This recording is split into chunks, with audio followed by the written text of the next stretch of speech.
Another person you're obviously a fan of is Ed Miliband, who today has said, we have a message for Elon Musk: get the hell out of our politics and our country. What do you think of Ed's views?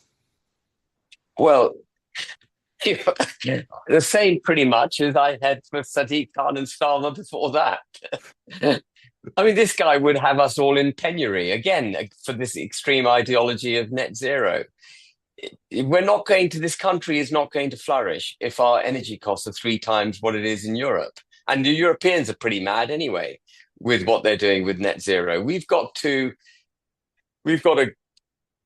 use the gas that's available to us from the North Sea. We've got to use the oil that's available to us from the North Sea. We've got to stop forcing the cost of living up by getting people to get rid of their perfectly good cars and perfectly good gas boilers and replace them with ridiculously expensive electric cars and heat exchangers.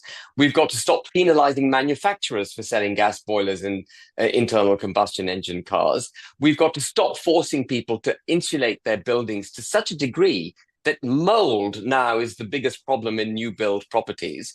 We've got to get rid of this net zero building approach, which prohibits, by the way, thousands and thousands of town centres from being repurposed because the buildings can't comply with net zero targets. We've got loads of space that could be turned into housing, but they're going to build on greenfield sites. These moldy houses are going to be built on greenfield sites because the regulations around net zero make it impossible to renew our town centres. There's so many town centres in this country that are now derelict because they can't be repurposed because of that legislation.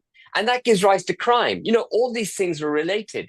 And so, yeah, no, he's part of the same lot. He's a lunatic. You've got a big fan base, a big Christmas card list, I can tell there.